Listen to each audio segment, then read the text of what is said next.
kat kain nak hujan. Lepas asar, lipat kain. Lepas maghrib, susun kain. Lepas isyak, sereka kain. Datang tengah malam pula, buka pula kain. Ya Allah, tak habis-habis sibuk je tuan-tuan. Bila masa nak bermunajat? Sebab itu pada waktu malam lah sesuai.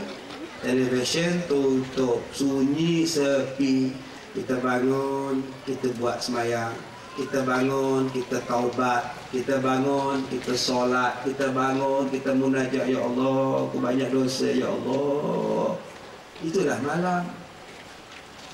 Malam bagaikan ada tersimpan sejuta rahasia.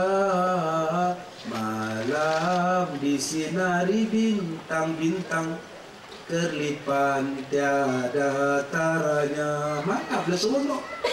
Malam waktu kita bertafakkur di keheningan malam, tafakur di kesyahduan, merindui janjimu Tuhan, bantuan di perjuangan. Ku titiskan air mata, taubat segala dosa.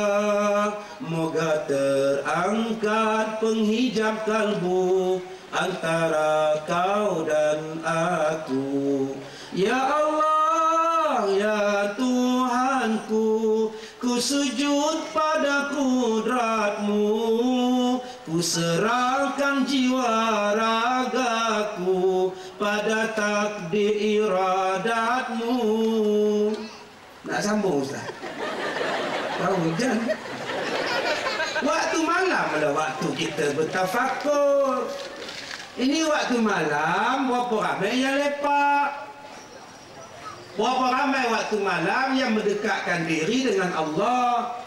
Berapa ramai waktu malam ni tak tahu anak dia duduk di mana, tak tahu suami dia duduk di mana, tak tahu. Sebab tu ada orang minta ubat pada saya, Ustaz, tolonglah ubatkan laki saya. Kenapa akak? Berdengkar. Udah bergegar rumah bangsa ni, Ustaz. Oh, kita ni, Allah, nak buat macam mana tuan-tuan? Dah berdengkar. Saya jawab senang je, Kak, bersyukurlah. Bila akak dengar dia berdengkar, maknanya dia ada dalam rumah. Akak tak payah bimbang. Berapa banyak suami yang tak ada berdengkar, senyap-senyap keluar rumah juga. Kita duduk buat kuih di dapur pukul 2 pagi.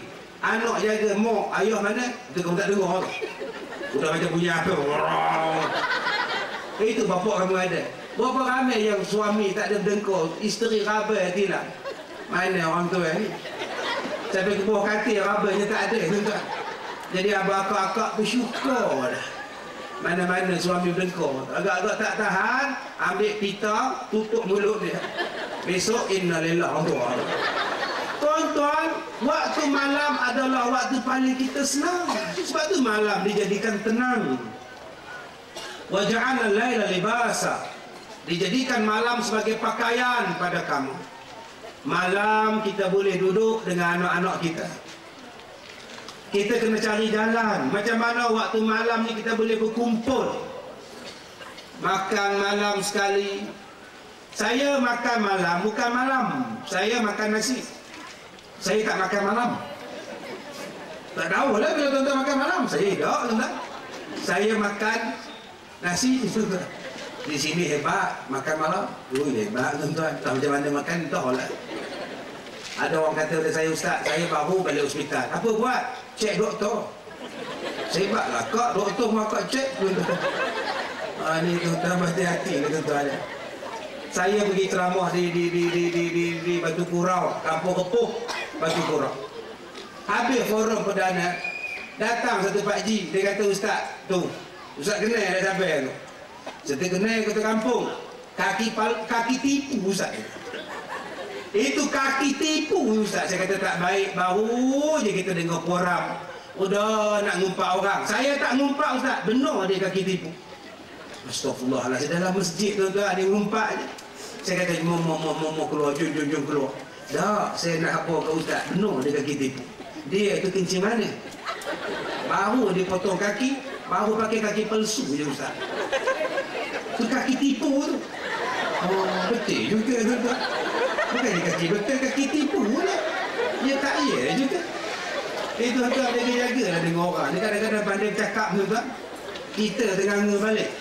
Jadi kalau boleh tuan-tuan, kita ni duduk malam, kita jadikan pakaian. Ada kita, ada suami, ada anak-anak. Saya makan sebelah petang. Saya kalau macam tadi dekat-dekat, saya akan makan jam 6.30 petang.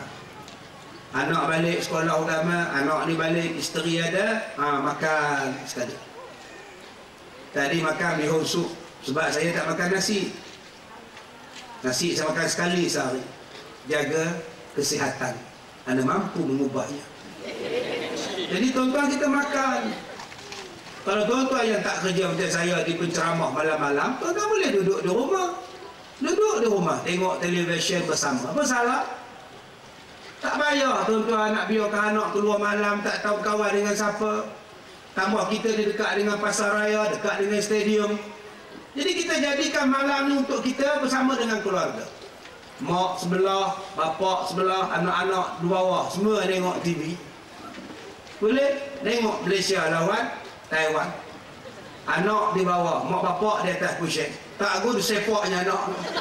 Kena begitu anaknya bapak siapa lah. Apa salahnya tuan-tuan tengok TV pegang tangan isteri. Isteri pula letak tangan atas suami dia. Tak seronok. Suami pula balas letak tangan atas bau isteri dia. Sudah 6 bulan tak ada buang bulu ketiak tu. Isteri kali-kali, ya Allah abang, panjang gila gitu dia. Tuan-tuan, inilah keseronokan keluarga. Televisyen beli mahal, kusyen beli mahal, cat dinding lawa-lawa, tapi tak tengok TV. Tapi tak duduk sekali. Duduk sekali bincang, abang. Anak kita macam mana abang? Oh, matematik dapat E. Dia jawab, E okey lah. Abang dulu F. Astagfirullahaladzim. Mira ke abang lingkup anak kita, abang? Duduklah pegang tangan. Tapi setengah mak bapak malu. Anak tengok malu. Gatal orang tua. Gatal apa benda halal. Pegang. Pegang tangan. Cium tangan isteri. Bawa belacan. Apa salahnya? Malam-malam lah nak bersama-sama. Tak salah. Kalau tuan-tuan ada karaoke lah suami isteri. Tutup tingkap, tutup pintu, jangan bagi jiran dengar. Karaoke lah dua-dua orang. Tak salah. Jangan bagi dengar jiran dia. Jangan berdengar pergi ke bawah kena buat polis orang lah. Duduk dua-dua orang. Pegang tangan isteri. Aduhai adinda, dengarlah madah kekanda, tercurahlah cinta, ahai nyawa padamu juga. Seronoknya isteri. Yes. Lagi isteri balas pula. Aduhai kekanda, junjungan kasihku puja, hidup bersumpah setia, ahai sayang kekal bahagia. Seronok ni tuan. Anak-anak semua mendak ke pintu. Tapi sayang, malam-malam bapak entah ke mana. Mak duduk di dapur tak ada keluar-keluar lah. Anak pula turun ke bawah tak balik-balik. Kakak pula tak tahu ke mana dah. Akhirnya rumah kita jadi masam, jadi basi. Keluarga kita tak hidup. Itu keindahan keadaan pada waktu malam yang sepatutnya kita gunakan pada waktu malam ni mendekatkan diri pada Allah. Yang kedua, kenapa Nabi Muhammad bila naik ke langit ditemani oleh malaikat? Maka ulama-ulama tasawuf mengatakan bahawa kalau kita nak menuju kepada Allah, kalau kita nak beribadat kepada Allah, mesti ada orang yang bimbing kita. Dipanggil sebagai guru mursyid, dipanggil sebagai guru rabbani, murabbi. Apa makna mursyid? Yang cerdik. Apa makna murabbi? Guru yang mendidik anak-anak murid. Guru ni banyak jenis. Ada guru yang sekadar mengajar. Baik ya. Jadi semayang ni ya ada 13 rukun ya. Udah ya. Apa benda rukunnya? Dia tak ada kapur pun yang betul-betul. Pertama niat. Ustaz, ya. Niat tu macam mana Ustaz? Jangan banyak soal. Atau cuma tak faham, jangan banyak soal. Ini namanya guru, dia bukan mursyid. Dia tidak murabbi. Guru yang mursyid, guru yang murabbi, dia ajar betul-betul. Dia ajar betul-betul. Baik, sekarang kita belajar tentang sembahyang ya. Yang pertamanya, rukun pertamanya niat. Niat itu apa benda? Dia terangkan. Kenapa niat nombor satu? Cuba tuan-tuan sembahyang. Antara berdiri tegak, antara mengangkat takbiratul ihram dengan niat, mana satu yang buat? Cita-cita. Tuan-tuan sembahyang isyak tadi, niat dulu ke, berdiri tegak dulu ke, angkat takbir dulu? Tuan-tuan duduk berdiri atas sejadah, tapi rukun berdiri tegak nombor 3. Rukun nombor 1 niat, rukun nombor 2 takbiratul ihram, rukun nombor 3 berdiri tegak. Kenapa berdiri tegak nombor 3 tak nombor 2? Dia kena terangkan macam itu. Terang supaya orang faham. Itu mursyid. Kemudian dia masuk yang keduanya takbiratul ihram. Cara ngangkat takbir dia buat praktikal sekali. Kemudian habis sembahyang dia tegur. Dia tengok orang ni, dia tegur. Itu nama dia mursyid. Tuan-tuan kalau dapat satu ustaz yang tegur tuan-tuan sembahyang, tuan-tuan bagilah dia air mineral, belanja dia. Terima kasih ustaz, ustaz tegur saya. Selama ni saya tak tahu saya sembahyang salah. Tapi kita kadang-kadang bila ustaz tegur, kita marah ke ustaz. Dia nikah pun tidak nak ngajar kita.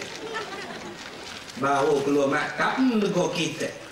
Ini penyakit kita ni. Jangan kira kita ni tua ke. Kemal ni makan garam dulu. Dia nak negur kita. Patutlah ke darah tinggi, garam banyak makan ni.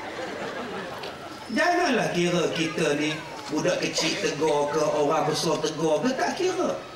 Bila tak betul, terimalah hakikat.